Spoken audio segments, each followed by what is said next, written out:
E se eu te dissesse que o mal não começou na terra? E se eu te dissesse que antes de existir pecado aqui, já tinha acontecido uma guerra no céu, uma guerra que envolveu anjos, uma guerra que dividiu o universo, uma guerra que começou dentro de um coração perfeito? Você já parou para pensar como alguém que vivia na presença de Deus pôde se rebelar contra ele? Como o céu, um lugar sem dor, sem inveja, sem injustiça, pôde experimentar traição? Hoje, você vai entender como tudo começou. Você vai descobrir como o orgulho nasceu onde só existia luz. Vai entender por que Lúcifer começou a sentir inveja de Jesus. Vai enxergar como uma simples dúvida se transformou na maior rebelião da história. E vai perceber que essa guerra não terminou. Mas antes de continuar, já deixa o seu gostei agora. Porque quando você terminar esse vídeo, você vai enxergar o grande conflito de uma forma totalmente diferente. Você vai entender que o mal não surgiu por acaso. Ele começou com escolhas, com pensamentos, com ambição. E talvez você nunca mais veja essa história do mesmo jeito. Agora respira fundo, porque nós vamos voltar para antes da queda, antes do pecado, antes da dor. Vamos voltar ao céu. Agora imagine comigo, antes da dor, antes da morte, antes do sofrimento. O universo era perfeito. Não havia medo, não havia desconfiança, não havia injustiça. O céu era um lugar de harmonia absoluta. Tudo funcionava em perfeita sintonia. Os anjos serviam com alegria. A obediência não era peso, era natural. A lei não era vista como restrição, mas como proteção. No centro do universo estava o trono de Deus, e ao lado do Pai estava o Filho. Cristo participava dos planos eternos. Ele não era um ser criado. Ele compartilhava da mesma natureza divina. Toda a autoridade legítima vinha dessa unidade perfeita entre o Pai e o Filho. Entre os anjos, porém, havia um que se destacava, Lúcifer. Seu nome significava portador de luz. Ele era belo, inteligente e respeitado. Tinha posição elevada. Estava próximo do trono. Era honrado pelos outros anjos. Nada lhe faltava. Ele não era ignorado, não era inferiorizado, não era rejeitado. Mas o pecado não começa quando algo está errado por fora. Ele começa quando algo muda por dentro. Tudo começou de forma silenciosa. Lúcifer começou a contemplar sua própria beleza, começou a perceber sua influência, começou a notar como os outros o admiravam. E aquilo que antes era gratidão, começou a se transformar em comparação. Ele passou a observar a posição de Cristo. Cristo participava dos conselhos divinos. Cristo tinha a autoridade suprema. Cristo era exaltado acima de todos. E no coração de Lúcifer nasceu uma pergunta perigosa. Por que ele e não eu? A inveja não explode de uma vez. Ela cresce devagar.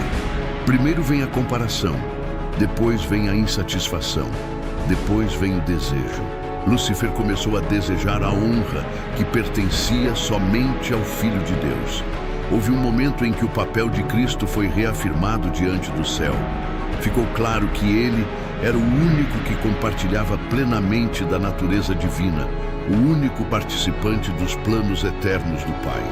Lúcifer ouviu isso e sentiu-se diminuído, não porque Deus o tivesse diminuído, mas porque o orgulho já estava crescendo dentro dele. Ele foi advertido, foi chamado a refletir, foi convidado a abandonar aquele sentimento. Mas o orgulho é difícil de reconhecer. Em vez de admitir o erro, ele começou a justificar o próprio pensamento. E então ele começou a conversar com outros anjos. Não com gritos, com perguntas. Vocês já perceberam que existe uma diferença de posição? Porque só um participa dos conselhos eternos. Não somos todos seres inteligentes? Alguns anjos responderam, mas o governo de Deus é justo. Tudo funciona em harmonia. Lúcifer insistia, Será que funciona porque é justo ou porque ninguém nunca questionou? A dúvida é sutil. Ela não chega dizendo Deus está errado. Ela chega dizendo, e se? Ele começou a sugerir que a lei divina limitava a liberdade, que os anjos poderiam governar a si mesmos, que talvez não precisassem de uma autoridade suprema. Ele apresentava aquilo como busca por liberdade, mas no fundo, era busca por exaltação própria. Pouco a pouco, anjos começaram a simpatizar com ele, não porque odiassem Deus, mas porque começaram a questionar. E o céu conheceu algo que nunca tinha existido: divisão. A tensão cresceu. A rebelião deixou de ser apenas pensamento, virou movimento. A Bíblia diz que houve guerra no céu. Mas antes da guerra física, houve uma guerra de argumentos. De um lado, a defesa do governo baseado em amor. Do outro, a proposta de independência e autogoverno. Um terço dos anjos decidiu seguir Lúcifer. Não eram ignorantes, não eram fracos, foram convencidos. Então, a tensão no céu deixou de ser silenciosa. Até aquele momento, tudo era conversa nos bastidores. Perguntas aqui, insinuações ali. Mas agora, os anjos estavam divididos. Não em gritos, não em violência ainda, mas em pensamentos. E pensamentos, quando alimentados, se tornam decisões. Lúcifer já não escondia totalmente sua insatisfação. Em uma grande assembleia celestial, diante de incontáveis anjos, a autoridade de Cristo foi novamente reafirmada. Ficou claro que ele era um com o Pai desde a eternidade, que sua posição não era concedida por mérito criado, mas por natureza divina. O silêncio tomou conta do ambiente, e no meio daquele silêncio, Lúcifer sentiu o que nunca havia sentido antes: humilhação. Não porque tivesse sido humilhado, mas porque seu orgulho não suportava não ser o centro. Imagine a cena, a luz do trono brilhando, Cristo ao lado do Pai, os anjos reverentes e Lúcifer com o coração em conflito. Ele se afasta. Alguns anjos o seguem. E então começa um dos diálogos mais decisivos da história do universo. Isso não é justo, ele diz. Um anjo responde, não é justo? Sempre foi assim. Lúcifer retruca, mas por que só ele participa dos conselhos secretos? Por que só ele é exaltado acima de todos? Outro anjo diz, porque ele é o Filho, porque ele compartilha da natureza do Pai. Lúcifer responde com firmeza, somos todos seres inteligentes, somos todos santos, somos todos capazes. Por que devemos aceitar uma autoridade absoluta? Perceba, ele não estava atacando diretamente, ele estava redefinindo o conceito de justiça. Ele estava colocando igualdade como argumento, quando na verdade buscava supremacia. A tensão cresceu. Alguns anjos começaram a hesitar. Talvez ele tenha razão. Outros permaneceram firmes. O governo de Deus sempre foi amoroso. Lúcifer então dá um passo além. Se o governo é realmente justo, por que ele teme transparência total? Por que apenas um participa dos planos eternos? Essa acusação era grave. Ele estava insinuando que Deus escondia algo. E quando você sugere que alguém esconde algo, você planta desconfiança. O céu nunca tinha vivido aquilo. Nunca tinha experimentado suspeita. Agora experimentava. A situação chegou a um ponto crítico. Houve um último apelo. Lúcifer foi chamado novamente. Foi confrontado com amor. Foi advertido sobre as consequências. Foi lembrado de sua posição honrosa. Foi convidado a abandonar o orgulho. Por um momento, ele hesitou. Mas havia algo que já dominava seu coração. Ele não queria apenas igualdade. Ele queria adoração. Ele queria ser o centro.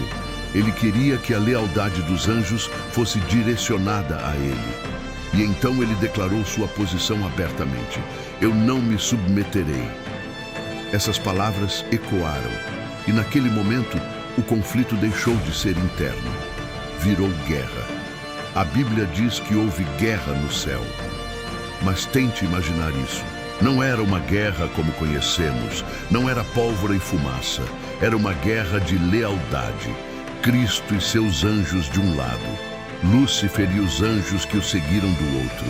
Argumentos foram apresentados, a verdade foi exposta, o caráter foi revelado. Mas quando a decisão é tomada, ela precisa ser confirmada. E então houve confronto. O que era harmonia virou choque. O que era unidade virou separação. Aquele que conduzia louvores agora liderava a rebelião. Aquele que refletia luz agora espalhava sombra. O universo assistia. Outros mundos observavam. Seres que nunca tinham visto pecado agora viam suas consequências começarem a se manifestar. O conflito chegou ao ponto final e a decisão foi executada. Não houve mais espaço para permanência. Não houve mais posição para o rebelde. Ele foi expulso. A queda foi real. A queda foi decisiva. Aquele que queria subir acima das estrelas foi lançado para fora.